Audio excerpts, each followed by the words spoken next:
12వ bricks శిఖరాగ్ర సమావేశం వర్చువల్గా జరిగింది. ఈ 12వ సమావేశాన్ని హోస్ట్ చేసింది రష్యా.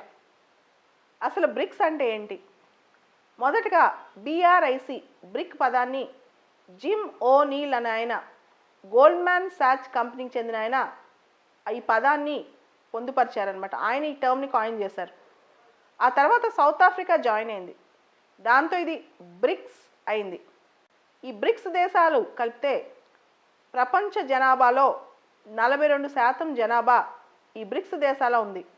దాంతో ఈ బ్రిక్స్ దేశాల యొక్క ప్రాముఖ్యత ఏంటో మనకు అర్థమవుతుంది. అమెరికా, జపాన్, ఇటలీ ఇలాంటి ఆర్థిక వ్యవస్థలు ఒక సాచ్యురేషన్లోకి వచ్చాయి.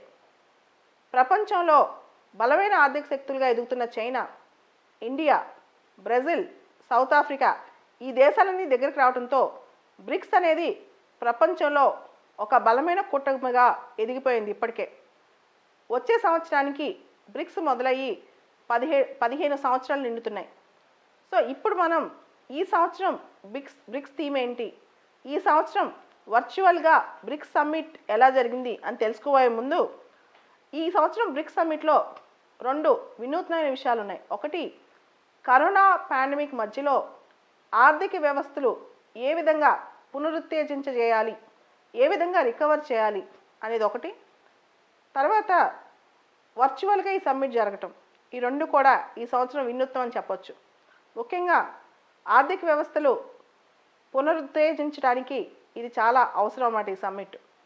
ఈ సంవత్సరం యొక్క థీమ్ ఏంటి అంటే global stability, shared security and innovative growth. అంటే ప్రపంచవ్యాప్తంగా ఒక సుస్థిరత, తర్వాత ప్రపంచ భద్రత అన్నది అందరి సమిష్టి బాధ్యత. ముఖ్యంగా బ్రిక్స్ దేశాల భద్రత అనేది అన్ని దేశాల సమిష్టి బాధ్యత. దాంతోపాటు అభివృద్ధి, కొత్త వినూత్నమైన సృష్టితో తీసుకొస్తున్న అభివృద్ధి.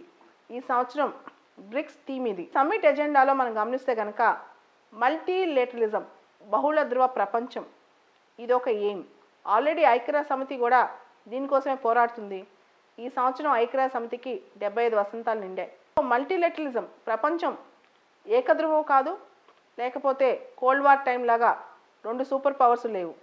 అమెరికా అనుకుంటుంది తన పెత్తనం ప్రపంచంలో ఇంకా కొనసాగుతుందని, కానీ ఈ దేశాలన్నీ అనుకుంటున్నాయి వరల్డ్ మల్టీపోలార్ అయిపోయింది, బహుళ ధ్రువ ప్రపంచం అయిపోయింది అని చెప్పి. దాంతోపాటు వాణిజ్యం, ఆరోగ్యం, ఇంధన శక్తి ఇటువంటి వాటిలో కూడా సహకారం కొనసాగించుకోవటం. అయితే ఇక్కడ ఈ సంవత్సరం 12th బ్రిక్స్ సమ్మిట్లో ప్రత్యేకంగా చెప్పుకోగలిగింది అంటే కౌంటర్ టెర్రరిజం స్ట్రాటజీ. బ్రెజిలియా డిక్లరేషన్కి అనుసంధానం చేసి ఒక అద్భుతమైన స్ట్రాటజీ తయారైంది. బ్రెజిలియా డిక్లరేషన్ అంటే అది కూడా టెర్రరిజంని అన్ని రూపాల్లో పూర్తిగా తుదముట్టించడం బ్రెజిలియా డిక్లరేషన్ అంటాం దాన్ని. దానికి సరిపడా కౌంటర్ టెర్రరిజం స్ట్రాటజీ అనేది బ్రిక్స్ దేశాల సభ్యులు, ముఖ్యంగా అందరూ బ్రిక్స్ అధ్యక్షులు కలిసి కూడా ఈ టెర్రరిజం గురించి మాట్లాడుకున్నారు. మోడీ గారు ఇదే విషయాన్ని ప్రస్తావిస్తూ చాలా దేశాలు స్టేట్ స్పాన్సర్డ్ టెర్రరిజంని చేస్తున్నాయి, అంటే దేశాలే టెర్రరిజంని ప్రోత్సహిస్తున్నాయి. ఇండైరెక్ట్గా మోడీ గారు పేరెత్తకుండా పాకిస్తాన్ని ప్రస్తావించారనమాట. ఎందుకంటే పాకిస్తాన్కి చాలా సన్నిహితంగా ఉన్న చైనా ఈ బ్రిక్స్ సదస్సులో పాల్గొంది. భారతదేశం, చైనా ఈ మధ్య బార్డర్ డిస్ప్యూట్స్ తర్వాత ఈ వర్చువల్ సదస్సులో గత వారం షాంఘై కోఆపరేషన్ ఆర్గనైజేషన్ సదస్సులో, ఇప్పుడు ఈ సదస్సులో వీళ్ళు చర్చలు చేసుకుంటున్నారు. దీంతో మోడీ గారు స్టేట్ స్పాన్సర్డ్ టెర్రరిజం చాలా బాధాకరం, దీన్ని అన్ని దేశాలు తెలుసుకోవాలని చెప్పడం జరిగింది. దాంతోపాటు టెర్రరిజం అనేది దేశం యొక్క సార్వభౌమాధికారానికి, భద్రతకు పెద్ద దెబ్బ అని కూడా మోడీ గారు అన్నారు. వీటన్నిటిని రూపుమాపాలంటే మనకి అన్ని దేశాలు కలిసి రావాలి.